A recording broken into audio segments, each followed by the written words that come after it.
NichBoy and welcome to Pocket, and today I am joined by Chadd and Jen from Blizzard, specifically the World of Warcraft team. Guys, thank you very much for coming in. Absolutely our pleasure. I mean, this is just terrific. Well, thank you. You didn't feel the need to do anything fancy? No. No? I mean, he's doing it all, so. That's true. He is carrying the weight for the both of us. So you're here to talk about the Legion expansion. I've been playing through some of the pre-Legion content stuff. Invasions and such. Yeah, exactly. The invasions have just been terrific, but there's, I played through a couple of days ago the raid at Broken Shores stuff. It's a pretty huge way to start this expansion. It is. Yeah. It is. Why? Off with a bang. Why do you sick freaks like killing off major characters so much? Oh, it's entertaining. Yeah. God, it's bad, man. We gotta make you feel. Yeah. Well, it worked. Yeah. Yeah. It was a seriously intense way to start this, and particularly given that the engine is, you're running on this old tech. The fact that you could still wring emotions out of me when we're coming into these in-game cutscenes, I just wasn't expecting a man to be sort of like saying heroic things while there's a shield around him and fire's sort of like coming towards him, and then suddenly the shield disappears and I'm hearing someone iconic in the World of Warcraft scream as his skin bubbles and he drops into like green gack, I want to say? Yeah, something like that. Something like that? Foul lava. Seriously, why are you doing this? Well, we really wanted to sell the story that Legion is gonna tell. And it starts with a bang, so. Yeah. the Sacrifice. conflict Like is- that's what causes turmoil and is true. exciting stories. That is true. Yeah. We killed our editor today, just so this would be a good episode. This is an excellent episode. This is an excellent episode that I am on. Are you guys Horde or Alliance players traditionally? I traditionally am Alliance. Wow. Sorry, Hard. Interesting. I'll come out and say it. I have preference towards the Alliance. Yeah. I'm bringing balance with the Horde. Okay, good. So I traditionally have been a Horde player, but we rolled some Alliance characters for this expansion within the team here, just to sort of see the other side. I feel, looking at the opening cutscenes and stuff, I feel like it's a little more of an Alliance expansion, sort of like story-wise. The Horde stuff is great, but I feel like the Horde has had warlords. Like the Horde's had a lot of focus. You've had. Sorry, we've my had our time. time. Yeah. It's time for you. I think it's fair to say that the past couple expansions have definitely had more of a focus on Horde side of Tusks. things. And Tusks. Yeah. Yes. But the real star here is neither Horde or Alliance. It's more Tusks, really, but on top of the head with the Demon Hunters. Now you are in charge of abilities and talents for character classes and that sort of thing. Can you just talk me through what it's like making a Demon Hunter? Absolutely. Demon Hunter, as well as our other classes, like we spend so much of our time just trying to come up with what are the abilities that really sell this fantasy and are going to create fun gameplay. I think one of our big focuses in Legion especially is giving you options so that you can customize your gameplay and your fantasy. Like with Demon Hunters, there's all sorts of talents that you can choose that if you want really fast-paced frenetic combat, you can do that. All the leaping around and stuff is really cool. Or if you want something more passive, you can talent into things like Demon Blades and it's whatever you want it to be. And is it really difficult While still being a Demon Hunter. Let's get that clear. Yeah. Okay, you're still a Demon Hunter. That matters in a lot of cases of like, well, this sort of gameplay just doesn't fit for some specs. We won't offer that through talents. We did it. We just came off. The reason we're so friendly is we just came off doing another interview for Good Game, where you were talking about the fact that the Demon Hunters would just not want to heal people. So that's why there's no healing class. Because they're scumbags, I think was the word that you said. Maybe that's not exactly the word they're using. I think they're keeping the bandages to wrap around their arms to look really cool. Yeah, it's just the arms and the eyes. It's like, I'm sorry, if I take this off and put it on your hand, you're going to be horrified by what you see here. Yeah. Are there eyes there, or is it just empty, hollow shells that glow? I mean, You made it. You tell me.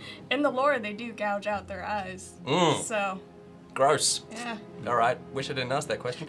So how is it balancing a new character class with the rest of them? It's especially hard. Yeah. Because a lot of time balance is what people think it is, more so than what the numbers say even. There's as in like the perception perception matters of a it. lot. Yeah. Interesting. And in the case of Demon Hunters, it's a new class. People in general are inexperienced with it and still exploring it and trying to find what to do. So we'll see, getting the balance right for the initial launch of a class is really hard because people playing it are going to be, for lack of a better term, bad at it in terms of getting the best performance out of it. And that gives them room to improve, too. So it's quite the game there to get that balance right. Can you think of something where you go, this is balanced, but the perception is that it's not? Oh, yeah. That happens a lot of the time. It used to be we would respond to that by saying, no, we're sure, we've seen the data, we've looked at the testing. I have a bunch of mathematics here that says you're wrong, Reddit. Exactly, exactly. But we've started to switch to more of, well, it's balanced in theory, but people aren't giving it a chance. Let's bump up the numbers on that spec or that ability or that talent or whatever a little bit, and maybe people will notice that and give it a try and see how much more they can really get out of it. And do you think that, for me at least, Demon Hunter, there's an element where I go, I want this to almost feel OP? Because the character is, I mean, it's coming from, you see Illidan and you just go, badass. I don't want to go in there and feel as though the panda standing next to me, who's, some shaman, the worst class, and is way better than me. I want to feel significantly better than the religious bear standing next to me. Yeah, it definitely is a struggle. You definitely want to feel very powerful, and feeling powerful is often relative to other people. Yeah. So I got super bad. Yeah. Yeah. So agrees. We gotta get that feeling there. Chadd, I love you. I think you've spoken enough. Jen, please.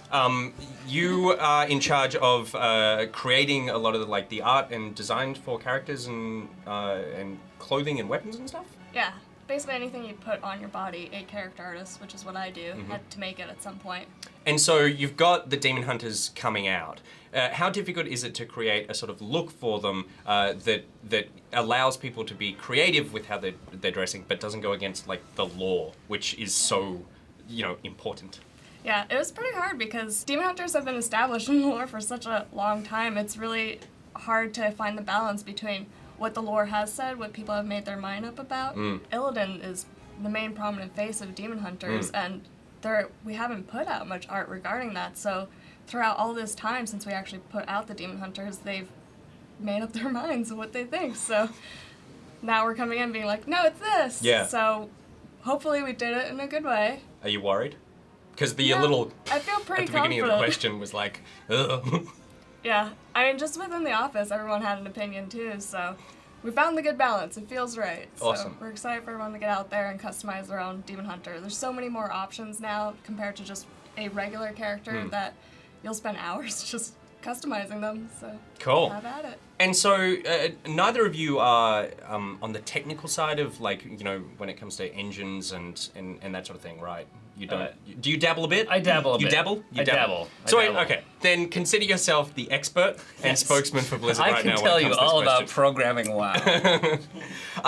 You're trying to create all this new content, and you've got all the brochure stuff that I was doing was nuts when it came to. There were so many people there attacking so many enemies. Yep. We were actually watching a video this morning, which John will put up right now, and there were just so many people there and so much damage numbers flying around everywhere. The difficulty of being able to update this game with new content that needs to feel fresh and relevant, but it still needs to run on. I mean, essentially, you could almost put it on a smart fridge. Sure. Yeah. Yeah. How? Maybe not. Maybe a toaster. Maybe. Yeah. A fridge is getting ahead of ourselves. Yeah. How do you do that? What's the magic? The magic is considering WoW to be an ongoing game. Never we don't look at it from the point of view of WoW as an old game. Because there's, sure, WoW is 12 years old and beautiful, long storied history there. But we also, as far as programming goes, the code from back then, there's, virtually nothing. We've rewritten and added new stuff over and over and over and over and over. And so it is, from an engine perspective, pretty new game, actually.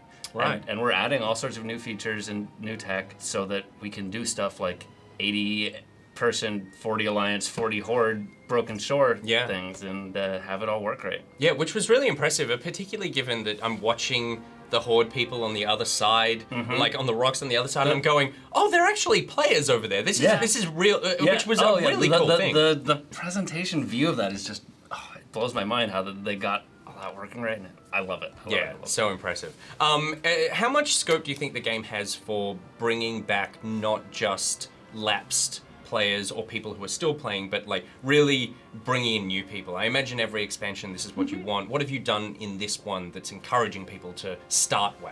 We've added a ton of things. My favorite thing has been the scaling zones up in the Broken Isles. You can start in any of the zones in the Broken Isles themselves, and within that, your levels will scale. So if you group up with your friend that has been playing all night and you just logged on in the morning, you can still play the exact same content together, and it will all feel right because your levels will scale appropriately. Which is genuinely voodoo magic. Yeah. Yeah, that's actually nuts, and I think something that should be in all video games, not just MMOs.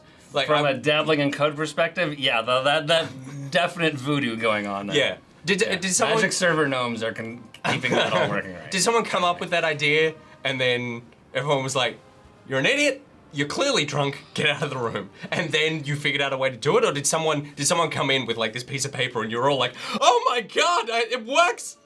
Yeah, pretty much. It was the second one? It was halfway in between those. Right, So it was okay, more yeah. of, that's a great idea, but how is that even possible? Yeah, right. Like, that's a great dream. You're dreaming right now. Like, it took us maybe a few weeks to get like a general version of it working, like just damage dealer attacking some mob. Then we start finding all the edge cases of, well, what if I buff Jen and Jen's a higher level and Jen's attacking you who are a monster? That's a very good question, because Like- you would be applying a buff that necessarily would be Yeah. putting like too Yeah. much buff on her character. Yeah. How does that work then? That's based on the buff comes from me, so it counts as like my You've buffed. scaling level. Yeah. Oh, Yeah. it does. Yeah. So you get super buff. Magic. If I'm higher level, yeah. Yeah. Okay. Yeah. Interesting. Okay. Because I'm fighting that creature in effect as well. So cool. Right. Okay. Cool. oh All right, but it's a stronger buff, but it's counting as if the creature is my level too. So So then that balances it out. Yes, You've got something stronger, yes. but then is it only while now throw a healer into the mix that's healing both of us. But in that moment, wait. Yeah. So in that moment, does that mean that when you get buffed as a lower level, you've got a high level buff, and then is it only for the duration of that buff that then that character is considered the same level as the buff? No, the individual part of your damage that comes from the buff that is just what's scaled. You're all freaks there. So with every WoW expansion, Math. Magic math happens. with every WoW expansion, you see these big spikes in people coming Sure. back. With the Warlords one, you had the garrisons coming in, and that was something that people were really excited about because everyone wanted to play housing. And then it sort of became, people went, oh, this feels like a bit of a grind. And then Sure. with this expansion, you've got the artifact weapons coming in. But I read that these are not going to be something that carries on to future expansions. That this is sort of like they'll exist, but it's not sort of like part of the next expansion. Artifacts are specifically tied to Legion. And is that something that you're doing deliberately to make each expansion almost feel like its own little game? That it has this exclusive stuff there rather than being added onto something bigger? Maybe.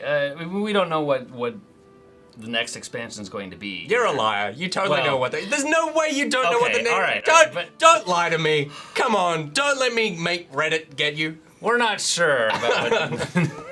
We're just trying to do what feels right. Yeah, And for this yeah. right now, Artifacts feels right. You're gonna go out there and quest by yourself for these personal weapons and really develop them and take it to the Legion directly with them, and we'll figure out what needs to happen further on. Yeah. Just to make it the best Yeah. experience. Okay, so I feel like we've put in the time. We've established that I'm a big fan of the game. Yeah. We've established that you're big fans of the game. Oh, yeah. We've established that we're all best friends. Oh, absolutely.